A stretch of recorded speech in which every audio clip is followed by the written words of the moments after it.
Hello दोस्तों, आज की इस वीडियो में हम लोग पावर फैक्टर कैलकुलेशन करना सीखेंगे। जैसे कि पीसीसी पैनल हो गया, एमसीसी पैनल हो गया, मतलब इलेक्ट्रिकल सिस्टम में किसी भी टाइप का अगर पैनल है, उस पैनल पे अगर एनर्जी मीटर लगा हुआ है, मल्टी फंक्शन मीटर लगा हुआ है, उसके माध्यम से हम लोग पावर फैक्टर आराम से कैलकुलेशन कर सकते हैं। एनर्जी मीटर हो गया, नहीं मल्टी फंक्शन मीटर हो गया, उसमें एक पैरामीटर शो भी कर देता है कि कितना पावर फैक्टर है, अभी कितना पावर फैक्टर चल रहा है। ठीक है, आराम से वहां पे पैरामीटर शो भी करता है। लेकिन आज हम लोग ऐसे नहीं करेंगे, लेकिन कैलकुलेशन कैसे होता है हम लोग वो देखेंगे। ठीक है, कैलकुलेशन करेंगे कि कैसे कैलकुलेशन किया जाता है। स्क्रीन पे एक मीटर यहाँ पे आ रहा होगा, यहाँ पे देख सकते हैं हम लोग का प्लांट का है, जो कि पीसीसी पैनल का है। पावर कंट्रोल सेंटर होता है पीसीसी का फुल फॉर्म। इस पैनल का ये मीटर यहाँ पे शो कर रहा है। जैसे कि यहाँ पे देख सकते हैं केवीए, किलोवाट, केवीआर। ठीक है, जैसे किलोवाट शो कर रहा है 461.3 और केवीए जो शो कर रहा है 504.7। ठीक है, तो ये दो पैरामीटर से हम लोग पावर फैक्टर कैलकुलेशन करना सीखेंगे। ओके, तो वीडियो बहुत ही इंटरेस्टिंग होने वाले, एंड तक देखिए। सो हेलो फ्रेंड्स, मैं पंकज और आप लोग देख रहे हैं दी इंजीनियरिंग वाले यूट्यूब चैनल।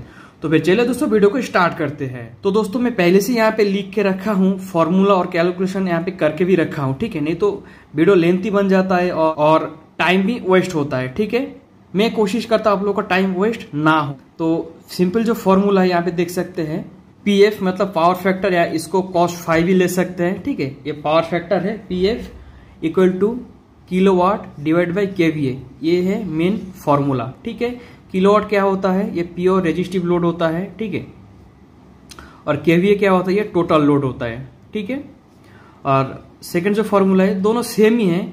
ठीक है, जो किलोवाट है यहाँ पे इसको ट्रू पावर बोला जाता है, और केवीए जो है इसको एपरेंट पावर बोला जाता है। ठीक है, आप लोग ये नाम देखे होंगे कि active power, reactive power and apparent power. ठीक है, तो एक्टिव पावर और रिएक्टिव पावर दोनों मिलके एपरेंट पावर होता है, इसलिए इसको टोटल पावर इसको बोला जाता है, जो कि केवीए।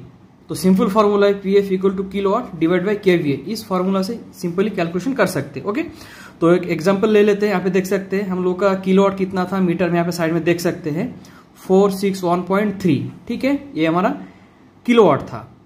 ठीक है, इस फॉर्मूला में खाली डाटा पुट कर देना है। ओके, और केवीए हम लोग का कितना था 504.7, ये हम लोग का केवीए था।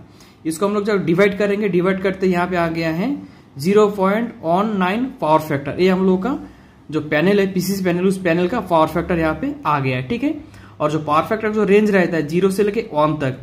ठीक है, जितना 1 के आसपास रहेगा उतना अच्छा रहता है हम लोग का पावर फैक्टर। तो हम लोग का 0.91 है, ये बहुत ही बेस्ट पावर फैक्टर है। ठीक है, क्योंकि 1 पावर फैक्टर कभी नहीं हो सकते, वो यूनिटी पावर फैक्टर होता है, और कभी वो नहीं होता है। करेक्ट। तो ऐसे करके सिंपल वे से पावर फैक्टर कैलकुलेशन कर सकते हैं। किसी भी पैनल का, किसी भी एनर्जी मीटर का अगर आपको किलोवाट और केवीए अगर मिलता है, तो इससे सिंपल इस फॉर्मूला से पावर फैक्टर कैलकुलेशन कर सकते हैं। ठीक है, आशा करता आप लोग को समझ में आ गया होगा कि कैसे कैलकुलेशन किया जाता है। ऐसी इंटरेस्टिंग वीडियो देखने के लिए चैनल को सब्सक्राइब कर लीजिए। Thanks for watching.